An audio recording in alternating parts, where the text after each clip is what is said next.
Welcome to the Five and Dime. I'm where there's a Wills. There's a play. My name's Ian, your mid-complexity casual gamer. I'm Stacey. I am your non-gamer gamer. And we are here with our Five and Dime for the games we played in July of 2024. Now, July was a little bit slower of a month for both of us. We had a very long family vacation for my mom's birthday. And so that took a lot of our gaming time. And when we got back, I was getting my classroom ready for the new school year. I go back on Monday and have kids on the 12th. And I was also working on my custom superheroes I make for my students. So that took some of the gaming time away.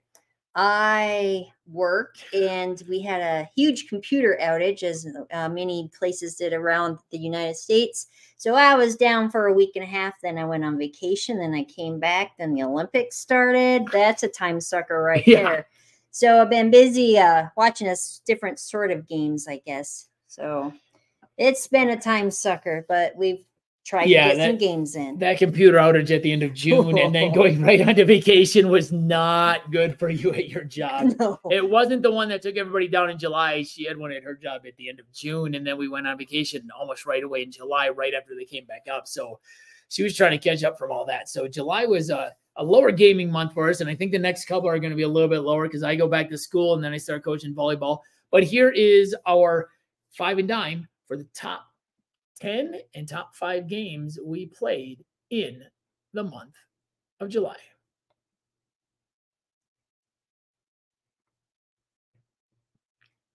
My number 10 game was a new to us game. And it comes to us from Grandpa Beck's, which we've been have been hits with us. Grandpa Beck's donated some games to my board game club last year. We learned 2 of them last year. I had so many games that we didn't quite get to them. So I'm like, let's learn another one. And that is Cover Your Assets. In Cover Your Assets, you have different assets like cars or comic book collections or various different things that you are trying to stack and make sets of. I like the 2-player mode in this because it adds the element of the drafting where you have 3 piles where you're drafting assets. So you kind of know what people are taking, but you don't know what else they have in their hand, and then you can steal from them. So we've played a couple of games by them previously, and this was another hit from us. In fact, after this, we were like, you know, we really need some Grandpa Beck's games in our collection. So that was Cover Your Assets, my number 10. That was my number 7. That was your number 7? Just, oh, yeah. I thought it was going to make your top 5. Okay. It was tough this Okay. All right. Had fewer. My number 9, a little surprising it's probably this low on this list if you follow the channel at all, because I have been doing some playthroughs of it, some teaches of it and stuff. And it is one of my top 10 solo games of all time. And it is also probably in my top 10 overall games of all time. But I got it to the table like on the last day of the month and just to get it played. And that is Cartographers, and more specifically, the Heroes version of Cartographers I played so that I could start getting some recordings for Heroes and the other map packs. But like I said, I played it once at the very end of the month. It was a great game, and I hadn't played Heroes for a while. So in Cartographers, you are a cartographer. You are trying to fulfill different edicts, 4 different edicts to each season. And then you are drawing villages or farms or rivers or forest areas, and you might get ambushed. I love the solo mode with the ambushes. So that was Cartographers, and more specifically Heroes. Didn't want to grab the big box because I have the Heroes Collector's Edition, and it is currently out actually on my desk for some more filming. Moving on to my number 8. My number 8 is another game to us from Grandpa Beck's. We got a few of these to the table late in the month so we could get some games played. And that is Gnoming Around. In Gnoming Around, each player is dealt a grid of 3x3 face-down cards. You flip 2 over, and your goal is to try and get the lowest cards. The highest point value card is 8. The lowest is -4, I believe. And then there's some mulligans and some hazards. And you are trying to get the lowest score. You add up all of your cards at the end. The one thing that you want to try and do is get a row or a column of the same numbers, because then all those numbers count as negatives. So if you have 3 8s in a row, those are not 8s. That is one single -8. It's a really fun game. You play 3 rounds. Whoever has the lowest score overall wins. It's kind of a little bit of a push your luck because you can have, okay, I got some 8s in here. I want to get some 8s. And then if you can't get that last 8, then at the end of the game, you're trying to get low numbers to replace them, because otherwise, instead of having maybe -8, all of a sudden you've got like +16. So it's a really fun game. Plays pretty quick, 3 rounds. That is gnoming around.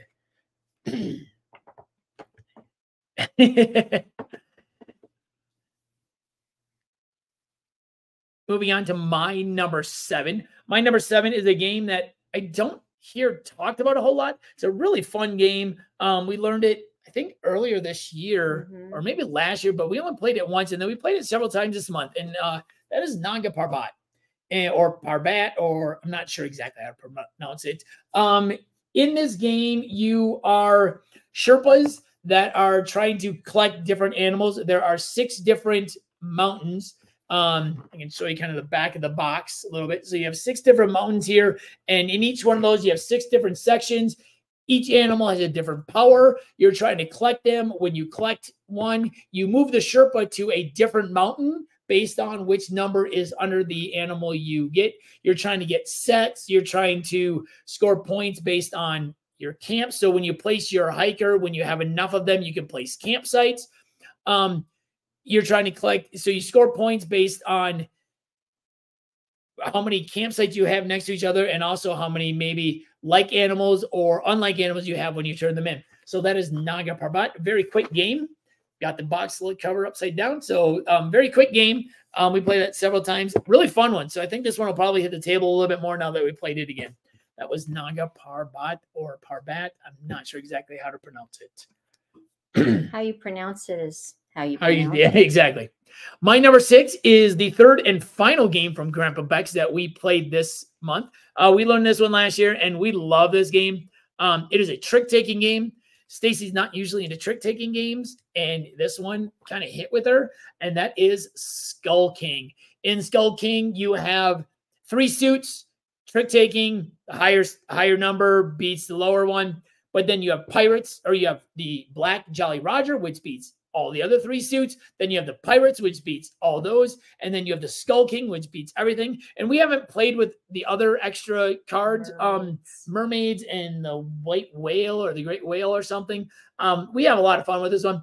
The unique thing about this one is it starts with 1 card. So you're betting 1 card. In a 2-player game, you have a face-down deck that you have no idea what was drawn. So it adds that, okay, what does he have? Like, I have this card, but is he going to have something bigger? And then every round you ramp yourself up. And the other thing that makes this one unique is you have to bid on how many tricks you think you're going to take every round. And if you're right, you get 20 points for every trick you take, and you get any bonuses that you earn. If you're wrong, you lose 10 points for every trick you're off. So if you bid 6 and you only get 4, you lose 20 points. If you bid 6 and get 6, you get 120 points. So it could be a big difference there. And then the other very unique thing about this one is if you bid 0, you get 10, and you get 0, you get 10 points for every card that was dealt. So if you bid 0 in round 6, you could get 60 points. I got pretty lucky. Yeah, if you bid 0, you get 10 points for each card that was dealt that round. Wow. So I got pretty lucky in the second or third game we played of this. I bid 5 and then I bid 6, and I got 5 and 6 both those rounds. So I got a lot of points in the 5th and 6th round and ended up winning the one. But this is another fun one. This is the one we actually ordered. They had the classic version of this, or the collected, whatever it was, that doesn't have the whale or something in it, on sale on Grab a Bike. So that is Skull King.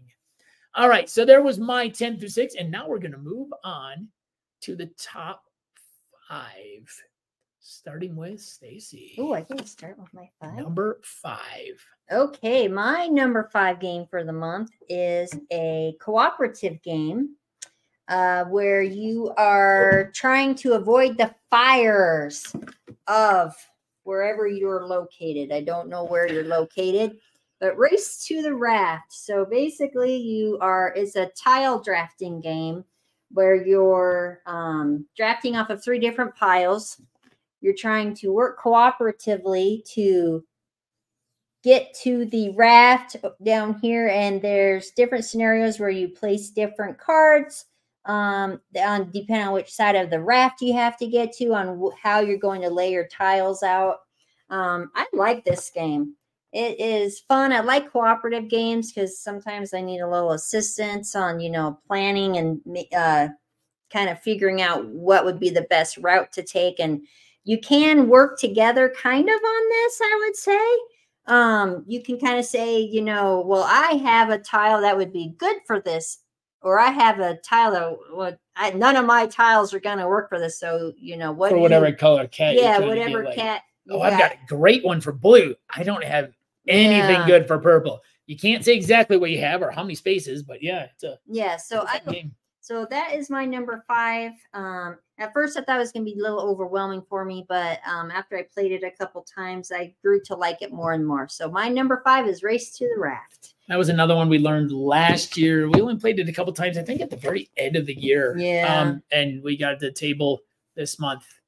All right, that was her number 5. We got to my number 5. And my number 5 is one of my favorite solo games. I'll be doing my solo list. I'm pretty sure this one's going to end up in the top 20, if not top 10. 18-card game from Button Shy. You heard me talk about it before. That is Rove. In Rove, you are trying to move your rovers or your modules into different orientations so that your Rove can move. You have to match 7 of them, and each module has some different powers that you can use once.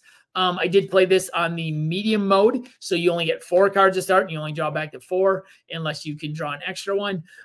Just a really fun game. I do have all the expansions coming for this, so I'm very excited with the Aqua Rove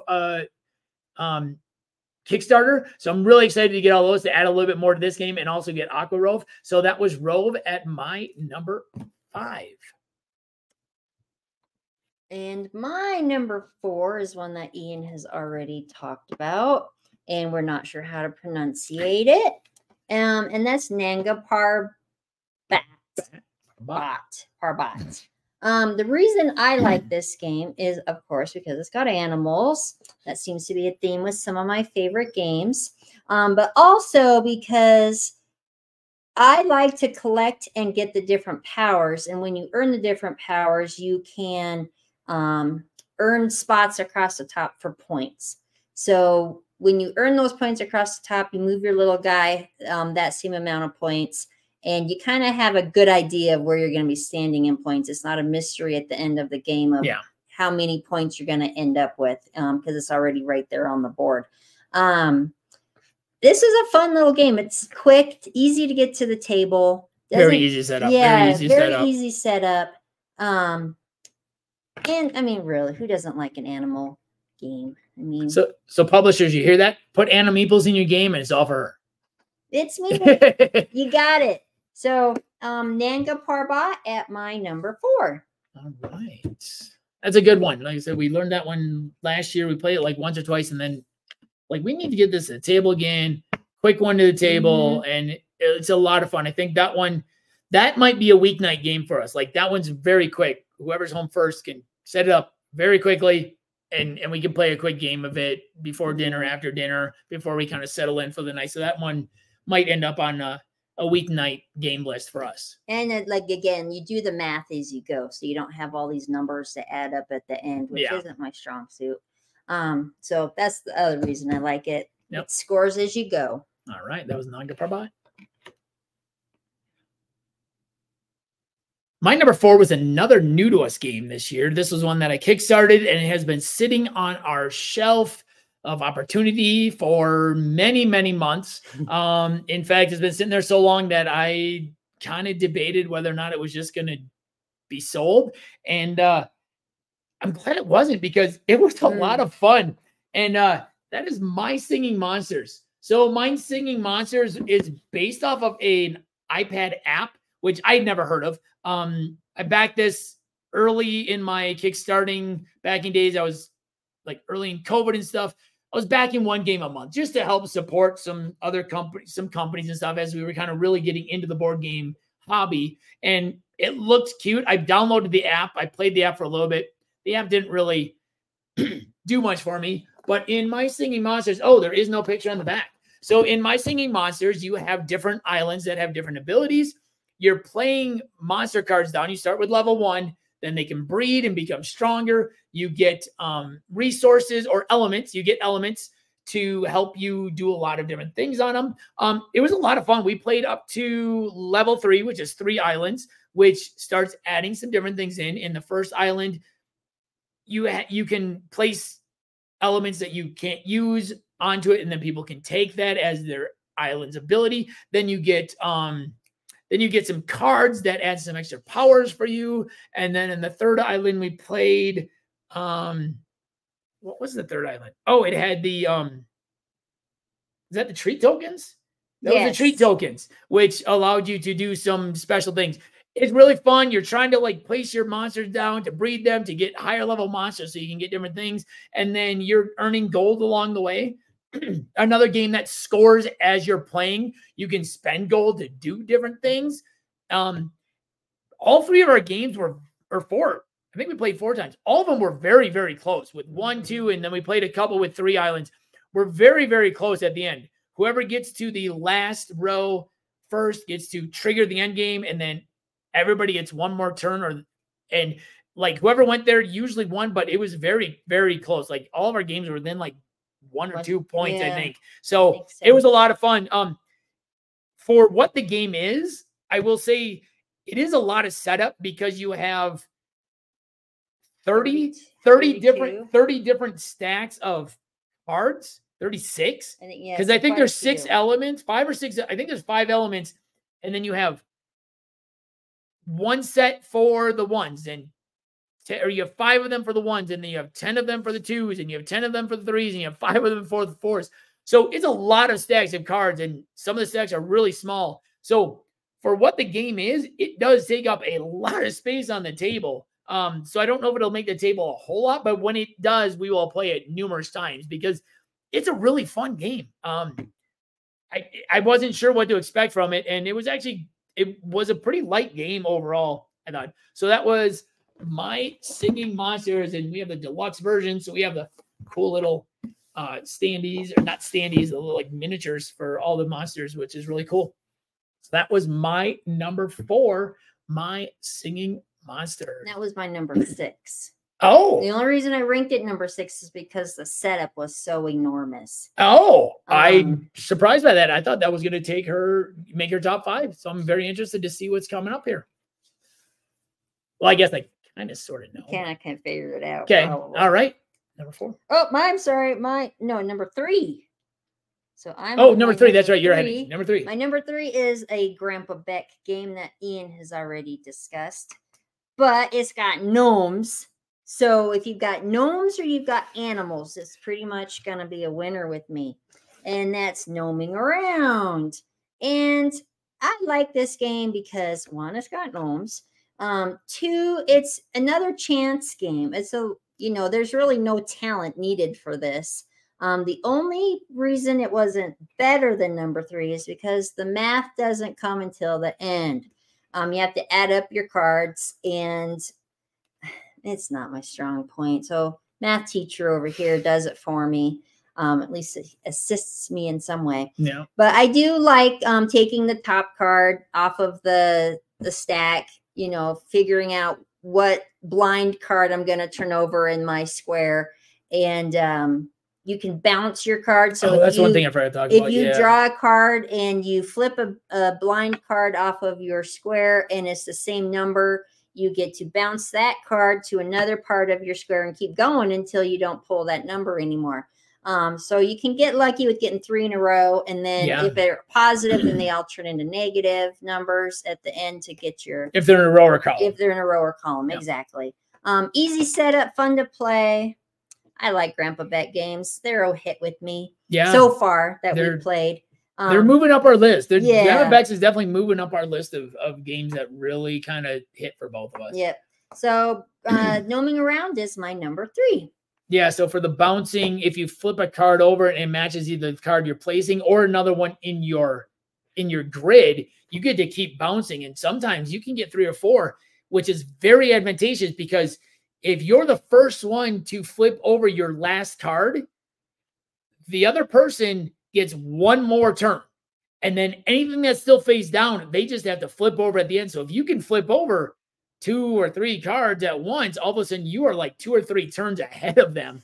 And now they're rushing to try and get caught up, especially if they've got some big numbers. They were trying to get a row of big numbers. So yeah, great game. Love that game. Good thing I started a board game club. That's one we have access to through my board game club, which is nice. Okay, so my number 3. All right, yep. My number 3. My number 3 is a game that I originally learned on BGA, and I enjoyed it enough, and I knew Stacey liked the push your luck aspect of Can't Stop if you've watched any of our 5 and Dimes. And I knew that she would like it. I knew there wasn't too much to it, and that is MLEM Space Agency. So in MLEM, you are space cats. We like to send animals into space in recent years, obviously. I'm waiting for some more space. We have space bees and we have space cats. And you're rolling your dice, and you can only move if your dice match one of the numbers that is on the space you're on, which is great. Each one of your 8 cats has a different ability, which adds some nice kind of like, okay, I'm going to play this cat. I'm going to play this cat. And so whoever's the captain of the spaceship at the time gets the first choice if they want to hop off at a moon or a planet. But as you get going, every dice you use, if it's not one of the special afterburner dice, I think that's what they're called, afterburner dice, that dice is no longer available. So if you use 1 dice, then you use another, all of a sudden you're only rolling 4 dice. So as the higher you get up, if you're not using afterburner dice, all of a sudden you might be down to like 2, 1. Okay, now you got 1 dice. Now, if you get down to 1 dice, you can never go below 1. So if you would give that dice up, you always get to keep 1 so you can keep going. And depending on which cat you have left, you might want to push your luck. So that push your luck element is a lot of fun. Like I said, you have cats that give you twice as many points based on the moon you land on or the planet you land on, or if you get all the way to the end, or you get a parachute. So if you do crash, you kind of can push your luck a little more because if you crash, you can jump off. On the moons, you score points immediately. On the planets, it's endgame scoring. So whoever has the majority, and if there's a tie, whoever got there first gets the points. It's a great game. It's a pretty quick setup, too. You just roll up the mat, you get your cats, you get your ship. We haven't even dove into the 2 modules. I'm very interested to play the UFO, and I think it's like exploration or secret missions. So I think that's going to be kind of interesting. I don't think it's going to add too much to the game as far as what we play, but that was MLEM Space Agency. That was my number 3. Why do you think it's called MLEM? That's the sound a cat makes when they cough up a hairball. I guess that's what I've heard. Technical term. Yes. All right. So now we are down to my number 2. Number 2, we've already talked about. I only played 7 games this month, so there's not a lot to. But it's been busy. So in my defense, it's a very busy month. I learned a couple new games, but this is not one that I learned. But like Ian said earlier, I do not enjoy trick-taking games. We tried playing with the family. I just can't comprehend them, so therefore I don't play and I don't attempt. But Skull King is different because you're not playing with a partner. You're not trying to match your diamonds and I don't know. But anyway, you're playing by yourself, and you, like you said, you start with your 1 hand or your 1 card, and then you shuffle. You do that, and then you shuffle. Then you do 2, then you do 3, then you do 4, all the way up to 10. Yeah, and the cards always go back in. So even though someone played a Skull King in the first round, he may be back in there. So you have no idea what's been played. Yeah, like, you have no idea what people have. So with 2 people, you play your what's your AI guy. And so he gets a hand as well. So Graybeard, Mr. Captain Graybeard gets his own hand, and so you have to play his in with yours as well. And that jerk will beat you out sometimes, and it really ticks me off. But my goal is to beat him, and if I beat him, I'm good to go. So Skull King, another Grandpa Beck's game. I really like this game. I Easy setup. You take the cards out of the box, you shuffle them. That's it. And that's pretty much it. Not a lot of cleanup. Scoring is relatively easy. Yeah. I don't do it because it involves a lot of math. That's his company again. After about 6 o'clock, math is not my thing. So, yeah. So Skull King, number 2.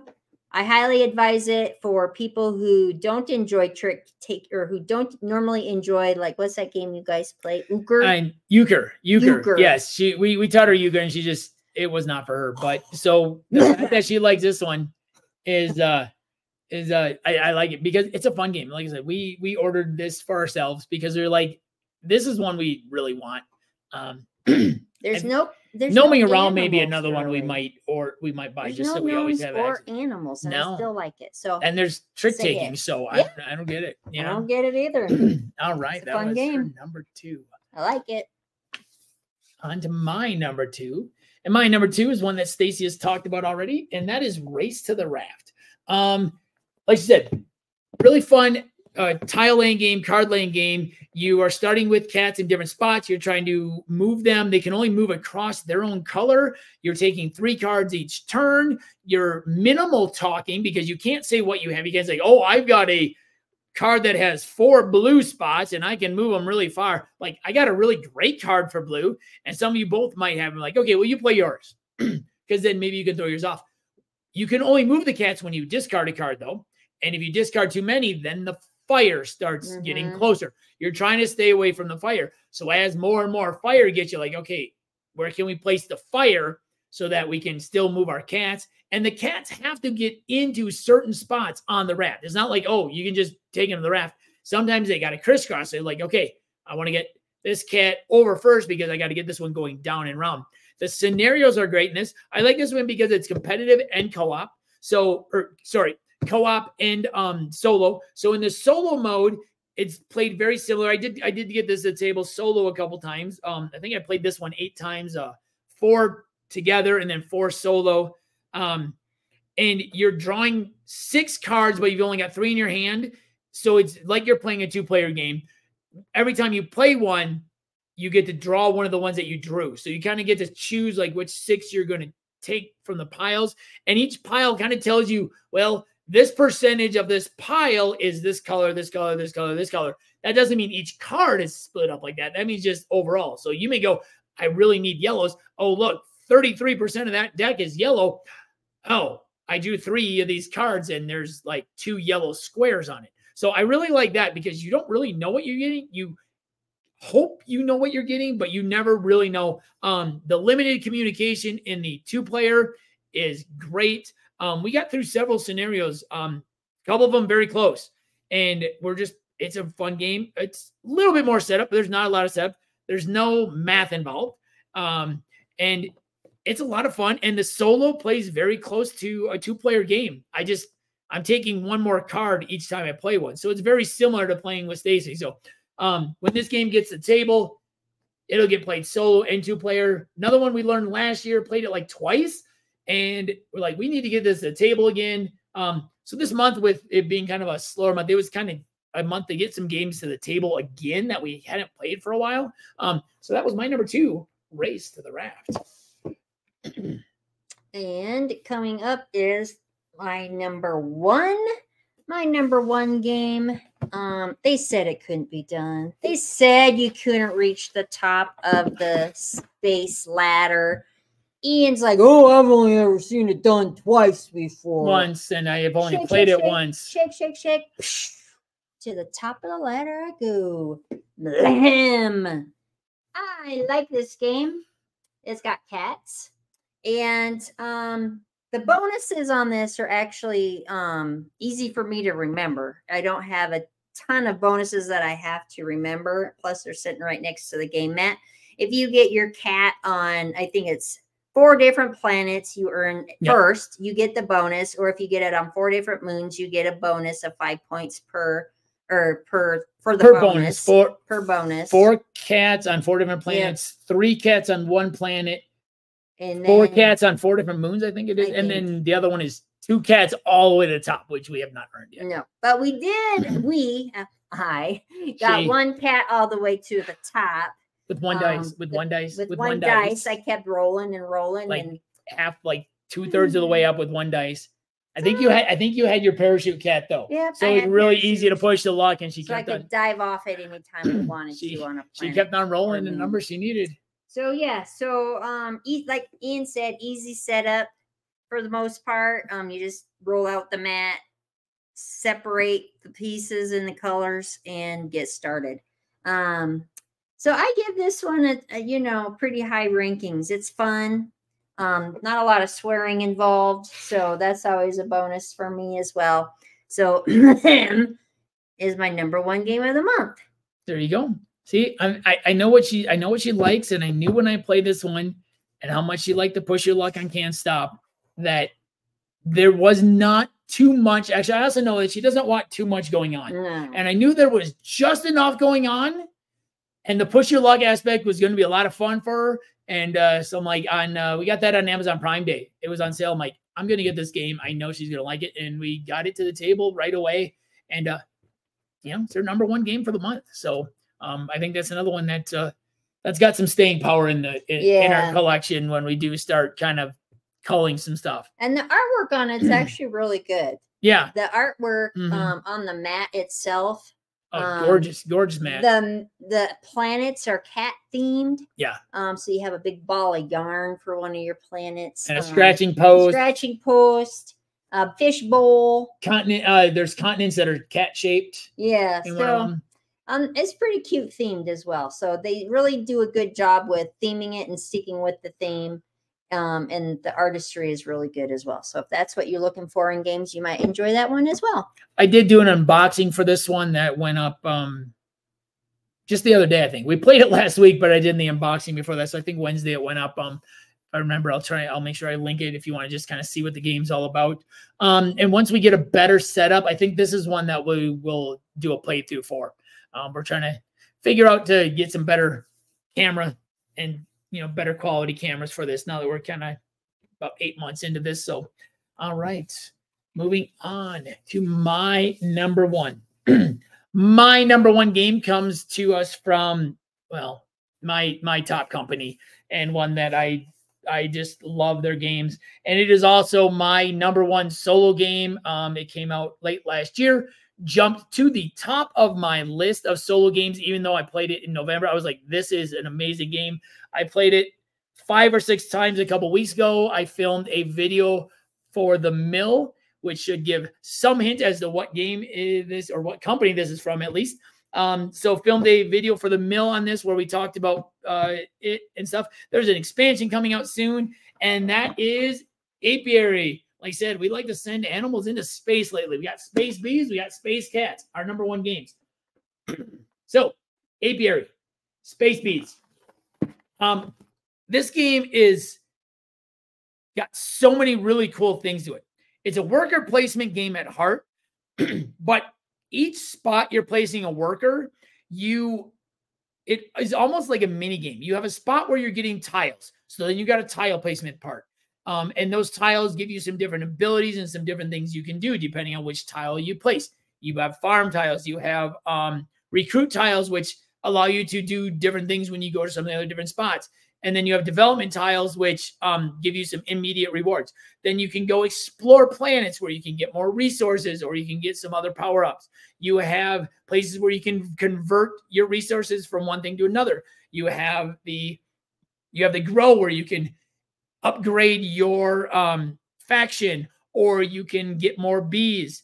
Then you have the carve where you get your honey X's basically, which give you more points and stuff at the end. Then you have research where you can get some cards. So there's like a lot of different areas. The one unique thing about this that I had not seen before, like we've said before, we're about 5 years really into the modern board game hobby, and worker placement has jumped to near the top of my mechanics for my favorite mechanics.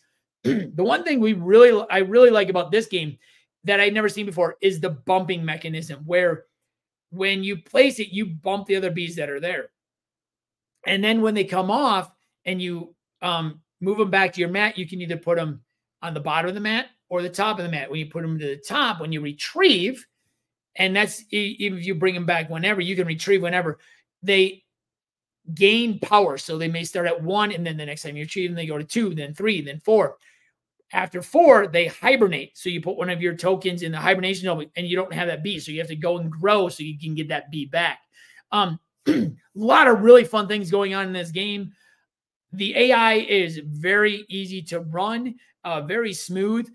I did play, because I was doing the video with the mill, I did play with all 5 different player mats, and 5 different factions that I had not played with before, because I wanted to have a good sense of what you could do. And every time I played, depending on how the faction and the hive mat meshed with each other, I played a little differently. And then I also jumped up to the next level up. And some of the factions and the mats really meshed well together. And some of them I was like, ooh, I've got to play this game completely different. I'll be honest, I ignore the research and the seed cards a lot when I play. I do a lot of stuff in the other things. And there was one game where it's like, oh, I have to do this because my faction and my mat are both giving me seed cards. So I played a little differently. There was one game where I had like 9 of the research tokens. And there was another one where I had like 3. So every game is much different depending on your faction and your hive mat. And it's just a really fun game. I love the bumping mechanism. Worker placements always work for me. So that is Apiary, my number 1. So, hey, I guess we wanted to go to space this month, which is actually pretty good because the theme wall was space. So the fact that 2 space games made our number 1 list, hey, the wall was right on. Yes, we did put Mlem on the wall at the end of the month when we got it because it fit the theme. So there you go. There is our 5 and dime for the month of July. If you have any comments or questions on any of these games, please leave them in the comment section. If you like this video, please hit the like button. If you like this video and want to see more, please hit that subscribe button up above. And you want to see the rest of our 5 and dimes, our monthly ones, and some of my individual ones for different types of games, you can follow the link above and you can see our latest video. Once again, this has been Where There's a Wills. There's a play. My name's Ian. I'm Stacey. And we'll see you next time at the table.